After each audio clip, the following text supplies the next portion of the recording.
اللہ کے راستے میں بھوک کی لہر، پیاس کی لہر، پسینے کا بہنا اور دل کو رنج پہنچنا، لوگوں کی باتیں کرنا، ایک ایک لکھا جائے گا۔ وہ تو فرماتے ہیں بھوک کو بھی نیکی بنا کر، پیاس کی لہر کو بھی نیکی بنا کر، اور ایک ایسی ادنا سی جو ہے تکلیف کہ غبار جو ہمارے جسموں پر پڑتا ہے اللہ کے راستے کا، اس کا ثواب بھی اللہ اس طرح عطا فرمائیں گے کہ اس غبار کو اللہ تعالی جنت والی مشک بنا کر ہمارے جسموں پر ڈالیں گے۔ ایک تو دنیا کی مشک ہے، مشک جو ہے تھوڑی سی ہو اس سے کتنی بڑی خوشبو بنائی جاتی ہے، خالص مشک کو شاید انسان سونگھ بھی نہ سکے، اس کی نکسیر پھوٹ جائے۔ اس کیا کہتے ہیں غبار کو اللہ مشک بنا کر جنت کی اس کے جسم پر ڈالیں گے۔ صحابہ کرام جا رہے تھے، سب اکٹھے چل رہے تھے، ایک صحابی الگ جا رہے تھے، بڑے نفیس سے نوجوان سے تھے۔ اللہ کے رسول نے دیکھا تو حضور صلی اللہ علیہ وسلم امت کو اجتماعیت پر لائے، بلایا کہ تم الگ کیوں چل رہے ہو؟ اے اللہ کے رسول یہ غبار سے نا مجھے تکلیف ہوتی ہے۔ فرمایا اے میرے صحابی، اس غبار سے آج اپنے آپ کو الگ نہ کرو، آج یہ غبار تمہارے جسم پر پڑے گی تو جنت میں اللہ مشک بنا کر اس کو تمہارے واپس کریں گے۔ تو بھائی یہ تکلیفیں، یہ تو اللہ تو ہر تکلیف کی ایک لہر پر وہ نعمتیں دیں گے کہ ہم اس کا جو ہے اندازہ نہیں کر سکتے۔ یہ اللہ کی محبت کی نشانی ہے۔ تو بہرحال نماز سے پہلے یہ وضو پر اللہ اکرام عطا کرتے ہیں، اور جب مسلمان نماز میں آتا ہے اور کھڑا ہوتا ہے تو پھر یعنی اپنے دل اور دماغ کو اور سارے جسم کے اعضاء کو اللہ کے حکم کا پابند کر دیتا ہے، اللہ کے حکم کا پابند کر دیتا ہے۔ اس لیے نماز کے ذریعے جسے کہتے ہیں ایمان، لا الہ الا اللہ سے ایمان اور یقین بنتا ہے، تو نماز کے ذریعے اللہ انسان کے جسم کے استعمال کو درست فرما دیتے ہیں۔ ان الصلاۃ تنہی عن الفحشاء والمنکر، کہ نماز پڑھنے والے کو ہر بے حیائی والے کام سے اور ہر گناہوں والے کام سے روک دیتی ہے۔ یہ نماز کی تاثیر ہے۔ روزہ اس لیے فرض کیا گیا تاکہ تمہیں اگلے 11 مہینے تقوی والی زندگی مل جائے، اور تقوی والی زندگی جس کو مل جائے، وَمَن يَتَّقِ اللَّهَ يَجْعَل لَّهُ مَخْرَجًا وَيَرْزُقْهُ مِنْ حَيْثُ لَا يَحْتَسِبُ، جو تقوی والی زندگی اختیار کرے گا اور اللہ پر بھروسہ کرے گا، اللہ اپنی قدرت سے ایسے کام بنائیں گے، ساری دنیا کی کائنات مل کر اس کے راستوں کو روک لیں اور اس پر زندگی کو تنگ کر دیں، اللہ اپنی قدرت سے راہ نکالیں گے، اور رزق کے مسئلے کو بھی اللہ اپنی قدرت سے آسانی سے حل فرمائیں گے۔ تو اس لیے اللہ نے یہ نماز کا حکم دیا کہ یہ نماز جسم کے استعمال کو ٹھیک کرتی ہے، کہ اپنی نمازوں کو بنانے کی کوشش کریں۔ یہ ہماری زندگی کا مقصد ہے، اس محنت کا یہ عمل ہے،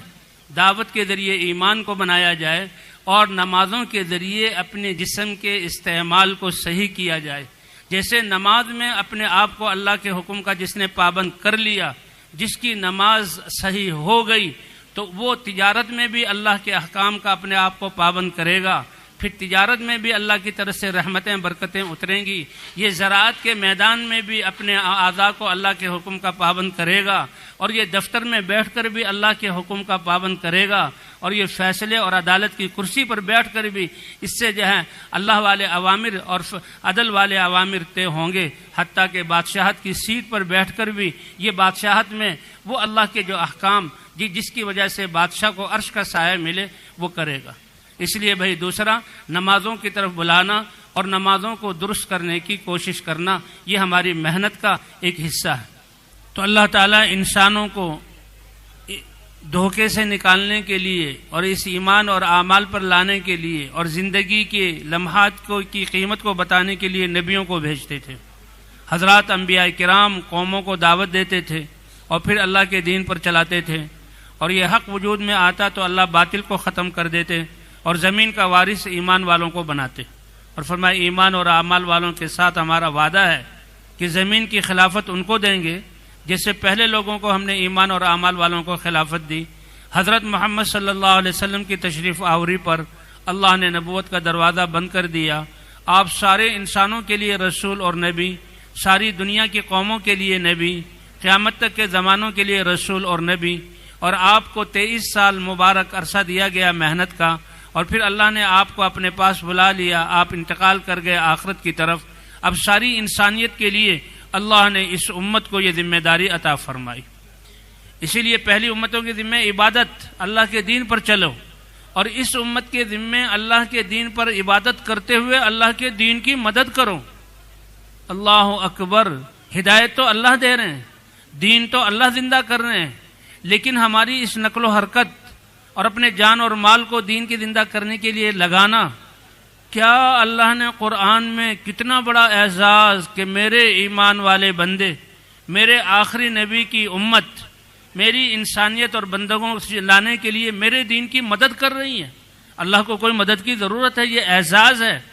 جیسے عبادت سب سے بڑا اعزاز ہے کائنات میں، کائنات کو خدمت کے لیے اور انسان کو اللہ کی عبادت چاہتے ہیں پورا کرنے کے لیے، اور اس امت کو عبادت پر ڈالنے کے لیے کہ میرے دین کی مدد کر رہے ہیں۔ قرآن میں تو تنصر اللہ، اللہ کی مدد کر رہے ہو، علماء فرماتے ہیں اس کا مطلب اللہ کے دین کی، اور کتنا بڑا وعدہ ہے اللہ کا کہ اگر تم اللہ کے دین کی مدد کرو گے تو اللہ تعالیٰ تمہاری مدد فرمائیں گے، اور جب اللہ مدد کرنے والا ہو تو دنیا کی کوئی طاقت تم پر غالب آ نہیں سکتی۔ اللہ نے کلمہ پڑھتے، جیسے کلمہ پڑھتے ہی اللہ کے سارے احکام لاگو ہو جاتے ہیں، اللہ سے عہد ہے، محمد الرسول اللہ پڑھتے ہی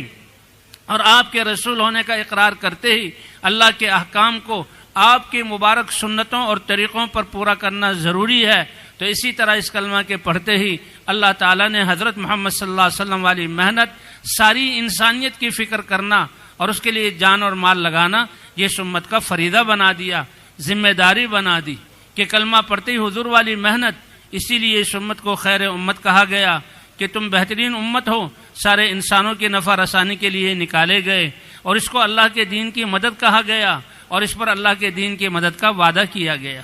اس لیے وہ جو ہے داؤد علیہ السلام کی حدیث کہ یہ داؤد آپ کے بعد ایک نبی آئیں گے جن کا نام محمد اور احمد ہوگا، وہ بڑے یعنی سردار ہوں گے اور اللہ کے ماننے والے ہوں گے، کبھی اللہ کو ناراض نہیں کریں گے، اور نہ اللہ ان پر ناراض ہوں گے، وہ اللہ کے محبوب ہوں گے۔ اللہ نے ان کے اعزاز میں یہ لکھ دیا کہ اگر وہ نامناسب بات بھی کریں تو پہلے ہی سے معاف کر دیا، حالانکہ وہ کریں گے نہیں، یہ ایک اعزاز ہے۔ فرمایا ان کی امت بھی اللہ کی رحمتوں کا مورد بنے گی، اللہ کی رحمت مسلسل برسے گی، کیونکہ ان کے فرائض وہ ہیں جو نبیوں کے ہیں، ان کے نوافل وہ ہیں جو نبیوں کے ہیں، ان کی ذمہ داری وہ ہے جو نبیوں کی ہے، اور انسان قیامت میں ان اعمال کا نور لے کر پیدا ہوگا، تو لہذا دنیا میں میدان محشر میں جمع ہوگا، اس امت کے جسم سے نکلنے والا نور نبیوں والا نور ہوگا۔ تو بھی اللہ نے یہ محنت، صحابہ کرام، تابعین، تبع تابعین، 3 صدیاں یہ محنت ہوتی رہی۔ ان کے گھروں میں چراغ نہیں جلتے تھے، مسجد نبوی میں 9 سال بعد چراغ جلا، حضور صلی اللہ علیہ وسلم کے 9 گھروں میں 10 سال چراغ نہیں جلا۔ حضرت عائشہ رضی اللہ تعالی عنہا، حضور صلی اللہ علیہ وسلم بیمار ہیں، دنیا سے تشریف لے جا رہے ہیں، رات کے وقت ان کے گھر میں تیل نہیں ہے جس سے چراغ جلائیں، تو کیسے گزارا ہوتا تھا کہ یہودن کے گھر سے کرایہ وہ جہاں ادھار لے لیتے تھے تاکہ واپس کر دیں۔ تو گھروں میں چراغ جلانے کے لیے تیل نہیں اور پکانے کے لیے آگ نہیں جلتی، لیکن ایمان اور اعمال ایسا تھا، صحابہ کرام مدینے کی اس کچی بستی سے اٹھے اور 2/3 دنیا کے دلوں کو ایمان کے نور کے ساتھ منور کر دیا، اور 2/3 دنیا کو اللہ کی طاعت اور عبادت پر وہ لے آئے، کیونکہ اللہ کی مدد کا وعدہ ہے۔ صدیوں سے چھوٹی ہوئی محنت، حضرت مولانا الیاس صاحب رحمۃ اللہ علیہ کے غم اور تڑپ کی وجہ سے اللہ نے یہ محنت ہمیں عطا فرمائی اور ایسی آسان کر دی کہ اس محنت کے لیے ہم باہر کے محتاج نہیں، کسی اور استعداد کے دعوت دیں اور علم کے حلقے، فضائل کے حلقے قائم کریں، سیکھنے سکھانے کا ماحول بنائیں، عبادات میں جان پیدا کریں، صحیح نہج پر لائیں، اللہ کی یاد سے دلوں کو جو ہے اپنے جگمگا دیں، اور حضور صلی اللہ علیہ وسلم کے اخلاق اور صفات اور نرمی کے ساتھ اس جو ہے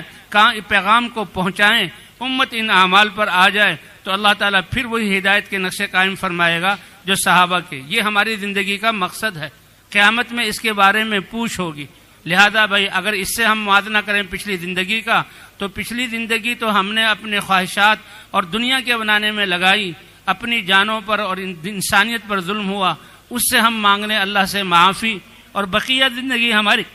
کتنی ہے اس کا کوئی پتہ نہیں، لیکن اللہ مہربان ہے، ادھر انسان کی نیت صحیح ہو جائے اور نیت بدل لے، ادھر سے اللہ کا معاملہ۔ تو کیا خیال ہے، ہم سب یہ نیت کرتے ہیں کہ اے اللہ باقی زندگی ہم حضور والے مقصد کو مقصد بنا کر زندگی گزاریں گے، اس کے لیے تیار ہیں؟ کون کون اس کے لیے تیار ہے؟ ذرا ہاتھ اٹھا کر بتائیں۔ اے اللہ، پچھلی سرمایہ کو جو ہم نے ضائع کیا